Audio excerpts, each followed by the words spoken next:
Assalamualaikum warahmatullahi wabarakatuh. Mari kita simak kisah berikut. Syekh Yusuf adalah seorang ulama sekaligus pahlawan nasional yang berasal dari Makassar, Sulawesi Selatan.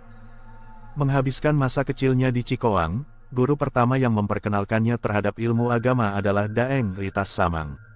Selain Daeng Ritas Samang, dia juga berguru dengan Sayyid Ba'alawi bin Abdul Al-Alama At-Tahir dan Sayyid Jalaluddin Al-Aidid. Beliau memperdalam ilmu agama sejak umur 15 tahun. Sosok Syekh Yusuf Al-Makassari dikenal sebagai ulama sufi mengajarkan tarekat Khalwatiyah. Mubalik kelahiran Goa, Sulawesi Selatan, pada tahun 1037 sampai 1627. Dan beliau menunaikan haji di tahun 1644. Syekh Yusuf menetap dalam waktu lama serta mempelajari agama bersama ulama terkemuka di Mekah dan Madinah. Lalu berkelana ke Yaman hingga Damaskus, serta menghabiskan sekitar 20 tahun di wilayah Timur Tengah. Selama masa pencariannya di Timur Tengah, ia bertemu dua ulama untuk berguru, yaitu Syekh Abdullah Muhammad bin Abdul Al-Baqi dan Syekh Abu Al-Barakat Ayub bin Ahmad bin Ayub Al-Khalwati Al-Quraisy.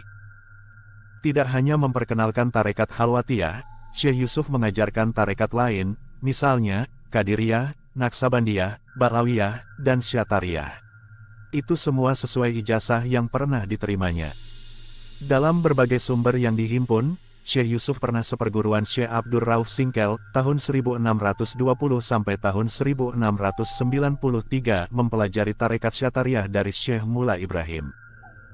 Meski Syekh Yusuf mengajarkan bermacam-macam tarekat, namun dirinya tetap menekankan nilai-nilai ketauhidan atau mendekatkan diri kepada Allah Subhanahu wa Ta'ala yang mengacu pada peningkatan kualitas akhlak yang mulia serta penekanan amal solih dan zikir. Menurutnya ibadah salat dan zikir merupakan amalan yang dapat membawa seorang sampai ke ujung suluknya. Dengan demikian, kedudukan zikir dalam tarekat Syekh Yusuf menempati posisi yang sangat penting. Tentang pokok-pokok ajaran tarekat dan seluk-beluknya, di antaranya dapat kita temui penjelasan Syekh Yusuf dalam risalahnya yang berjudul An-Nafatu As-Sailaniyah. Di manuskrip lama ini terungkap petunjuk-petunjuk bagi orang yang akan mulai memasuki tarekat. Syekh Yusuf menjelaskan permulaan memasuki dunia tarekat itu dimulai dengan pengertian makam atau tempat dan kondisi. Risalah lainnya yang berjudul Kaifiyat Al-Zikir yaitu cara-cara berzikir, berkaitan tentang tata cara melakukan zikir, salah satu amalan terpenting dalam tarekat. Di risalah itu pula dirinya mengungkapkan 20 macam adab berzikir. 5 di antaranya mengenai hal-hal yang hendaknya dilakukan sebelum berzikir. 5 macam itu, katanya, adalah sebagai berikut.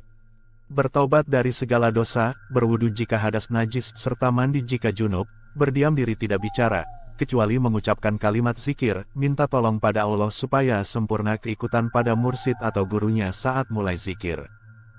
Selain beberapa risalah yang disebut di atas, sedikitnya ada 20 judul buku telah ditulis Syekh Yusuf.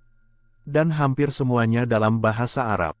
Di antaranya yang terkenal adalah Zubdat Al-Asrar fi Tahqiq Bat Masyarib Al-Akhyar, Taj Al-Asrar fi Tahqiq Masyrab Al-Arifin min Al-Istibsyar, dan Matalib As-Salikin, Fat Kaifiyah As-Zikr. Karyanya yang paling populer, yakni Safinat An-Najah, yang hingga kini masih banyak diajarkan di berbagai pesantren. Di Museum Pusat Jakarta, juga didapati sekitar 10 manuskrip Syekh Yusuf yang belum diterjemahkan. Dan masih banyak lagi tentang kisah beliau, serta karomah-karomahnya.